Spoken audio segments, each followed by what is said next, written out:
Kyoto e ikimasu. Hey guys, what's up? It's your detective here, investigating your favorite animes, and today I'm going to be doing a quick anime review on Apocalypse Hotel. This is an original anime written by Murakoshi Shigeru and directed by Shundo Kana, and from the studio Cygames Pictures.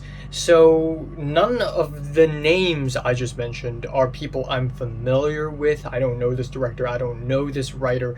Cygames Pictures, I don't really know it that much.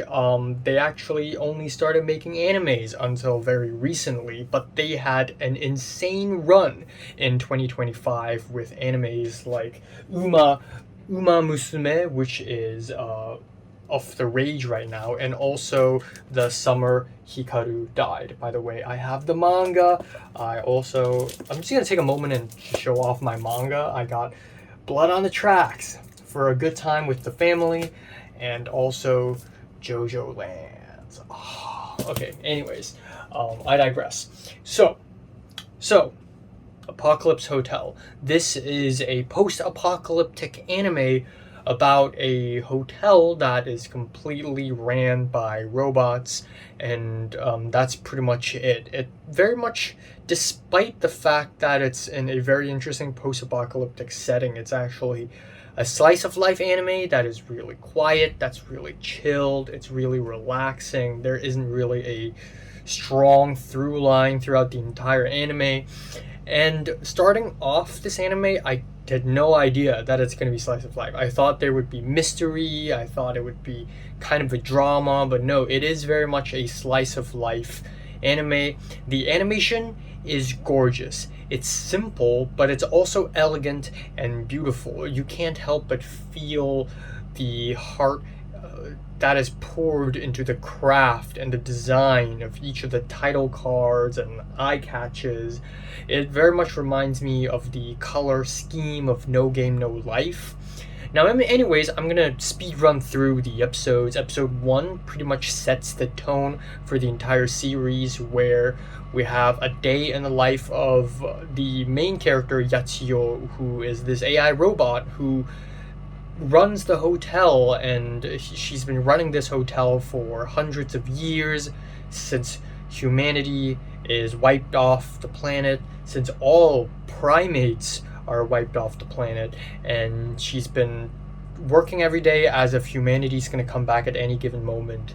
And that's basically her dream, is to have humans come back to the hotel and be like, wow, what a beautiful hotel. And yeah, even though it's chill, it's very nice, it's very wholesome, dare I say, there is a tinge of sadness seeing Tokyo being completely destroyed, seeing humanity completely wiped out. There is a bit of sadness, and there's also a bit of mystery on this episode, but I feel like that mystery kind of just vaporized, and instead of like a murder mystery thing, it just chalked up to something else. But what comes next after episode 1 is a slurry of genre flipping and ideas. It's honestly absolutely freaking insane. So episode 2 is an episode about accepting a foreigner's customs and practices, their culture, because an alien came to the hotel, and ooh, the alien's weird, but you know what, we need to be accepting of the alien.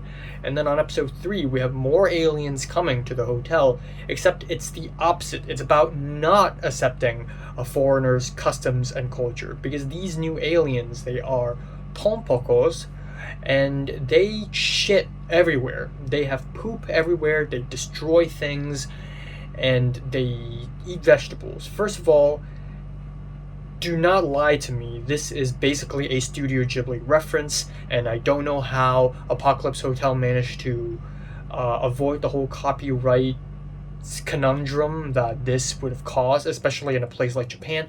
Second of all, this is very much in line with the current sentiment towards foreign tourists in Japan.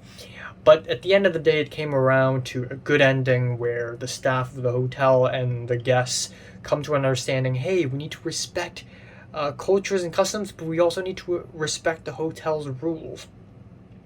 So episode 4 is this weird monster thriller detour where they fight a sandworm.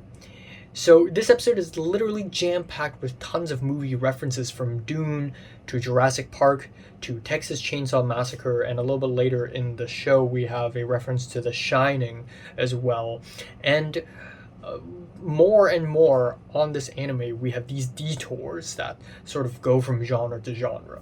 Episode 5 is an episode made by and made for alcoholics. This is an episode about the beauty of distilling alcohol. It has nothing to do with the overall plot. It's just about how fucking awesome alcohol is.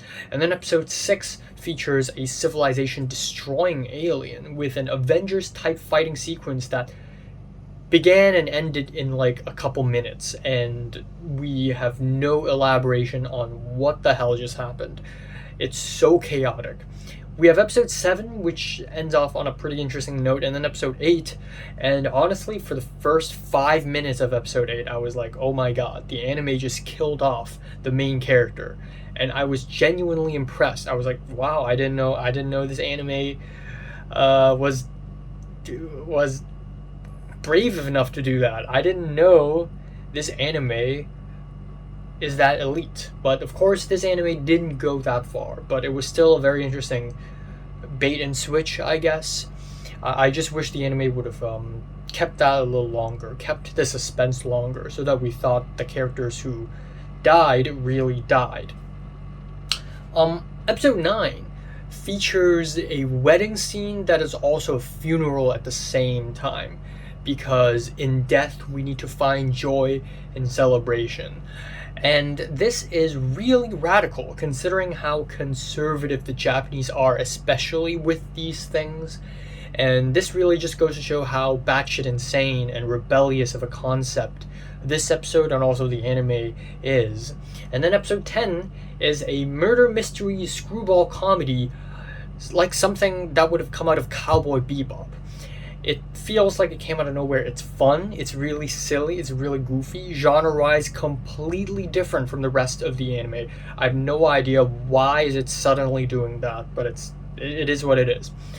Episode 11 is an episode where Yachio takes a day off and she walks around post-apocalyptic Tokyo. It's giving perfect days, it's very relaxing and laid back and heartfelt. And then episode 12 is a pretty meaningful ending that wraps everything up. This anime so far has been kind of chaotic, honestly. It feels like every single episode has a different writer, and honestly, it's probably the case. I mean, let me just double check. No. Oh, yeah, well, every episode, well, it's actually just 2 writers mainly, but it's still so all over the place. It's honestly kind of crazy, and usually it doesn't work.